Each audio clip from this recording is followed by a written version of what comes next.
Pemirsa, keji seorang oknum polisi di Polres Tebo berpangkat Bribda menjadi pelaku pembunuhan dosen perempuan di Muara Bungo, Jambi. Tak hanya menghabisi nyawa sang dosen, tersangka itu juga memperkosa dan mencuri barang-barang korban.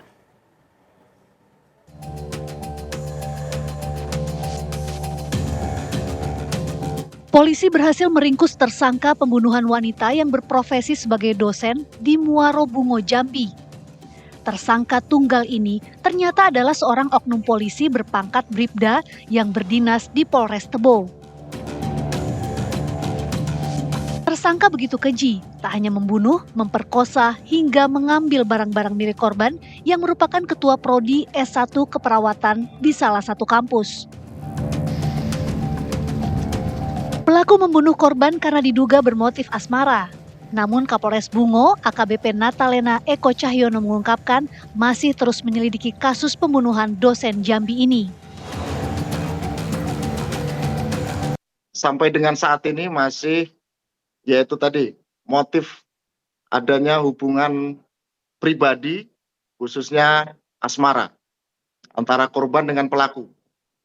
Kemudian dengan adanya motif ini sampai dengan sekarang kita masih melakukan pengembangan, penyelidikan maupun penyidikan.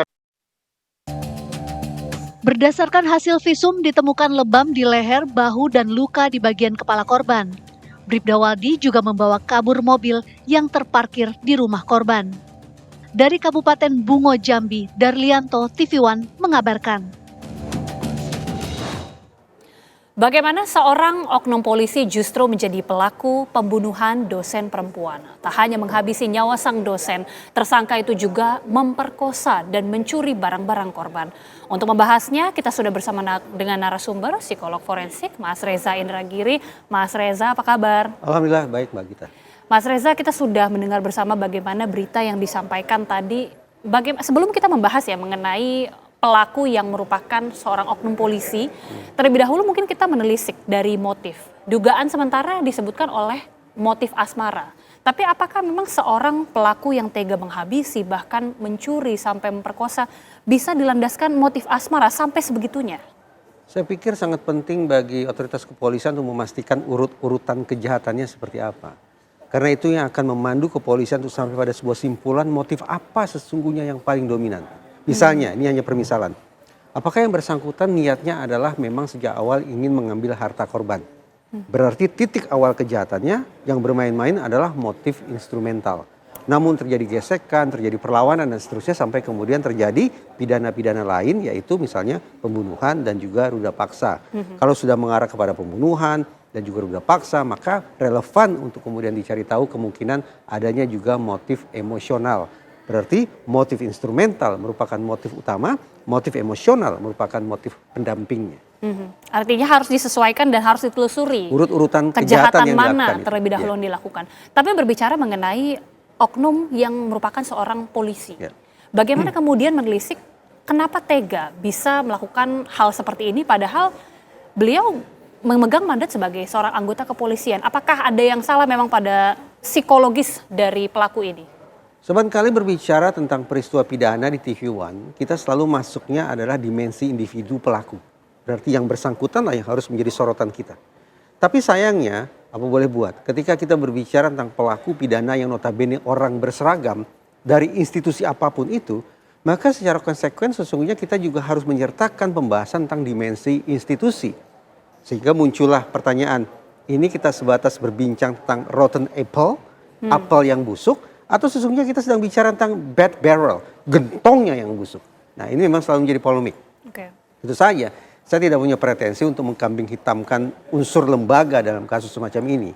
Tetapi sekali lagi itu merupakan sebuah konsekuensi yang tak terelakkan karena kita bicara individu pelaku pidana yang notabene sekaligus merupakan bagian dari sebuah institusi. Kalau kita sebatas berfokus bicara tentang dimensi individu, ya mungkin kembali ke masalah motif ya. Saya selalu menganggap bahwa kejahatan semisal perampokan, pencurian dan sejenisnya itu sebagai tanda petik sebatas kejahatan pengantara. Yaitu kejahatan yang dilakukan untuk mendapatkan sumber daya finansial guna melakukan pidana lainnya.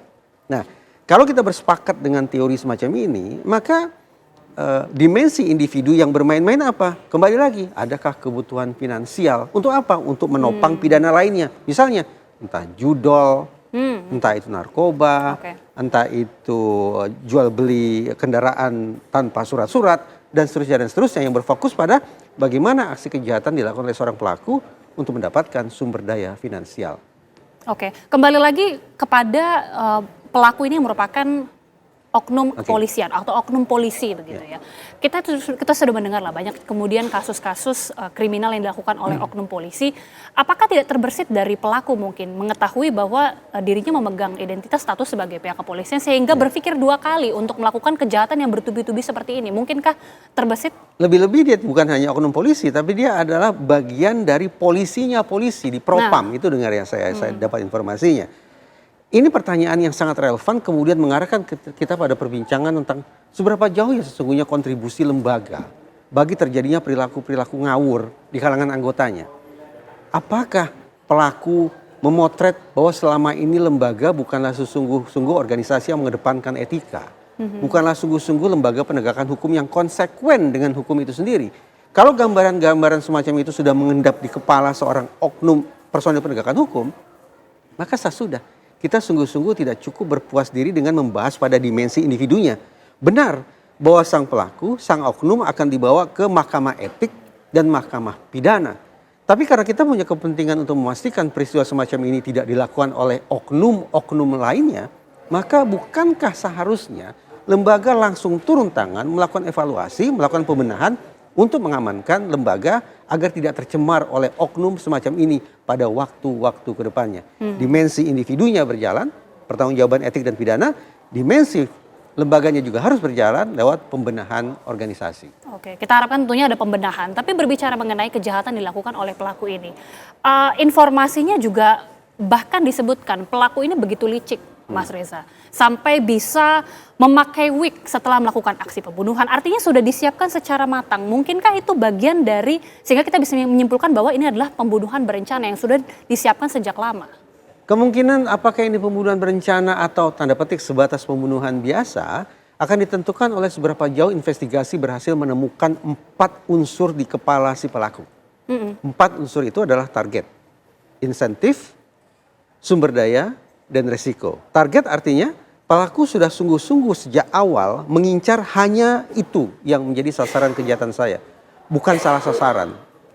Yang kedua, insentif. Pelaku sudah sungguh-sungguh punya kalkulasi saya akan mendapatkan manfaat apa dari aksi kejahatan yang akan saya lakukan. Yang ketiga, sumber daya. Saya akan menggunakan apa ya? Menggunakan rambut palsu, memilih jam operasi, jam beraksi jam berapa, di tempat seperti apa, saksi mana yang harus saya bungkam, CCTV mana yang harus saya rusak, tempat seperti apa yang akan saya jadikan sebagai lokasi kejahatan dan seterusnya. Dan unsur yang keempat, yaitu risiko. Saya akan menghindar dari proses hukum dengan cara seperti apa? Membangun alibi, mempengaruhi saksi, main hengki-pengki dengan oknum polisi, merusak CCTV dan seterusnya. Kalau 4 unsur ini, target, insentif, sumber daya, dan resiko berhasil dibongkar keberadaannya oleh penyidik, maka terpenuhi sudah 4 unsur guna menggunakan pasal 340 yaitu pasal pembunuhan berencana. Tapi kalau ternyata dari 4 unsur itu hanya tersedia 3 atau 2 atau bahkan mungkin hanya 1 atau bahkan tidak ada sama sekali, maka turun. Tidak lagi menggunakan pasal pembunuhan berencana, tapi sebatas pasal pembunuhan biasa. Oke, berdasarkan informasi yang ada, pelaku ini bisa sampai menghilangkan jejak, sampai mengepel begitu ya. Kemudian juga tadi terekam atau terlihat melalui CCTV bahwa sampai mengenakan wig. Bahkan setelahnya saat penguburan pelaku ini sempat ikut berduka, ikut bersedih bersama. Dari serangkaian yang ditemukan itu apa yang bisa ditarik dari kesimpulan ini? Dari potret-potret perilaku yang Mbak Agita sampaikan barusan, menurut saya itu sudah masuk ke unsur keempat yaitu risiko. Bagaimana seorang pelaku kejahatan sudah menyusun sekian banyak langkah yang akan dia lakukan guna menghindari proses hukum. Guna melarikan diri dari pertanggungjawaban pidana. Guna mengecoh polisi dan sejenisnya. Unsur risikonya sudah terpenuhi. Tinggal lagi cari 3 unsur lainnya. Target, insentif, dan sumber daya. Kalau 3 lainnya ini juga bisa ditemukan oleh pihak penyidik, jangan ragu-ragu gunakan pasal 340. Oke, kita akan nantikan tentunya bagaimana tindak lanjut dari penyidik. Tapi terima kasih Terima kasih. sekali lagi Terima Mas Reza Indragiri, psikolog forensik sudah bergabung bersama kami.